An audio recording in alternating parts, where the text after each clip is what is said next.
Hi there, this is an MSc project presentation and demonstration. Implementing a secure design on various layers of a tutor's team's scheduler web application against commonly known threats by Okoro Ikenna Imaga. Now we're going to be looking at the project overview, introduction, the design, appraisal of achievement against project objectives, and evaluation of the project. Now, the problem statement. Academic classes may be divided into teams requiring a tutor to supervise their work, and tutors support module coordinators to effectively discharge the objectives of the module. The problem most times is that the class sizes can be very large, and it can be difficult for module coordinators to manage the assignments of tutors to teams. Therefore, it's necessary to provide a secure application solution where teams can book a tutor based on tutors' availability.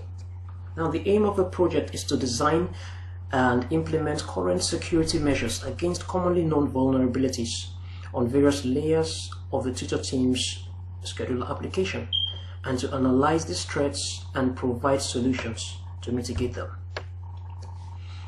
To analyze potential threats of the application as part of the motivation for the project, also to implement secure design on various layers of the application against commonly known threats, and also to create an interface where module coordinators can manage bookings and assignments of tutors to teams.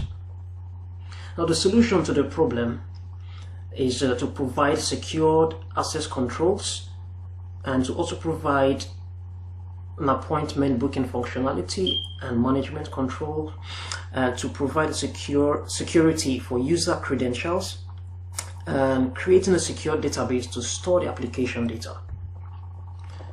The design for the application is twofold: functionalities and for security design. To ensure the creation of a secure application, an agile secured software development lifecycle model was employed, which incorporates the benefits of agile development while integrating essential security measures at every step. Now we can see the architecture of the system. Users sign up to the application, they make a request to the application, their data saved in the database, also retrieved back to the user through a response when they log into the application, so they can view it and make bookings. Now, design for the functionality is a homepage of design for when new users can see details about the application, sign up page, the login system, the dashboards, the admin functionality, and functionality to add tutors to the system. Now we can see the user path diagram where new users can visit the homepage. Admin also, we can see that they can log in, users can log in and sign up and make appointments, and the admin can view and manage appointments. Now, design for security. Now, it's important to secure input fields. Most times details of users are shown in input fields, so it's good practice to put autocomplete attributes off, and it's also good practice to use the post method for form submissions. Now, we must also ensure that error messages returned to users are not over-revealing or too revealing. They should be generic, just as we have here an unexpected error occurred. Also, it's also good to use parameterized queries and prepared statements for back-end connections. Now, it's important, just as we applied in the project, to encrypt user data, sensitive data in the database, and to also hash the passwords of users. In this project, we use the Argon2 ID hashing algorithm. We also included pepper and salt for additional protections. Now, appraisal of achievements against project objectives. Now, from the foregoing, we can see that we achieved the front-end interfaces. We achieved a database. Database was created in database tables. Also, analysis of the application in terms of threats, cross-site scripting, SQL injection threats were performed. We also see that we designed security measures for input fields, for passwords and encryption of data in the database, and we also tested the application, as we will see. Now, evaluation of the project. Yeah, just as we said, the sign up, login, logout systems, appointment booking, yeah, works considerably well. Also, security controls in the input fields, filtering and validation, hashing and encryption work well. Other functionalities could also be incorporated into the system to make it work better, especially in terms of the booking and email confirmation sent to the user could improve the system. But overall, we can say that the application complied considerably well with the requirements. Reflections and lessons learned. I learned about new secured methodology for software development, which is the Agile Secured Software Development Lifecycle. I also learned new knowledge on how to encrypt and hash data in the database, and also learned the importance of effective weekly reporting and project management. Now we'll go over to the practical demonstration. Okay, for a practical demonstration, let's visit the application from the URL, and here we see the home page of the application. Let's try and log in. I already have a credential, so let's here. Credential, and it should take the student to the dashboard, and from here the student can see the tutors that have been added to the application. From here I've already added in 8 tutors. He can make his choice of selection from here. We can go back to the bookings, okay, and when he comes here he can enter his name. Let's just say the student who has entered here is George Phillips, and the email he wants them to contact him with is George P.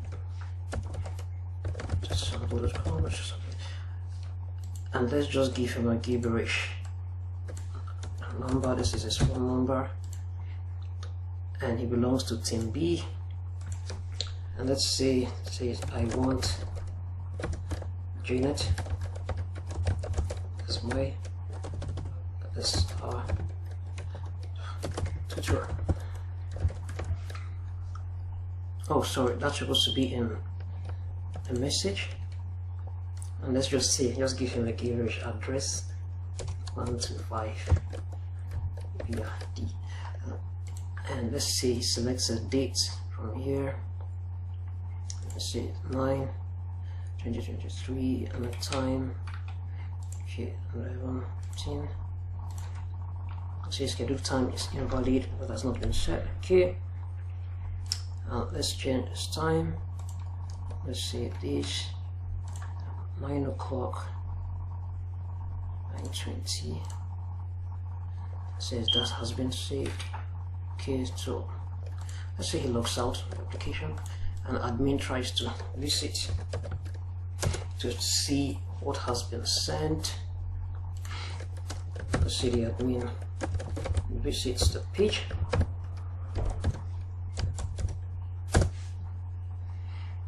He comes in and sees something on the third.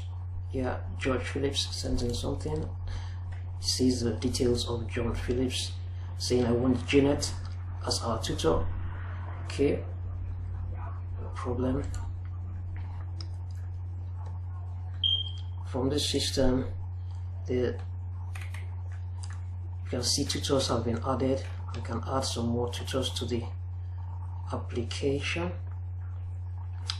Yeah, and when we add tutors to the application, it's going to be viewed by the student who visits the application. I can try to add in a new tutor. Let's say this tutor is Brian Miller, and just give a beer. Dreamy. I will give him a password. Save it. So Brian Miller is added into the system. Okay, so from here, can I just log out the system? Okay, I can now go out here. Okay, let's see. Like checking that again. Let's see.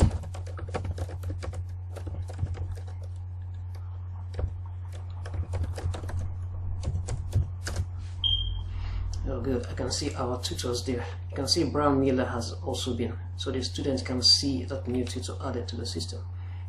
Okay, that looks out. Right.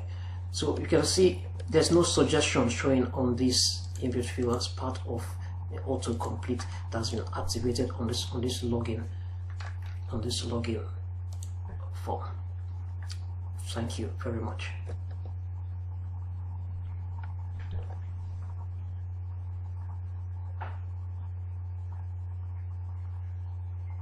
Okay, now in terms of generic messages sent over this, see if I try to put in something gibberish inside here.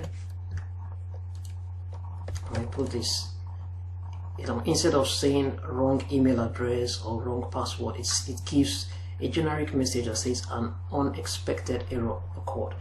Right? It's good that we don't reveal or give overly sensitive information to the user, so that they don't know exactly where the error is from while they're trying to brute force this account.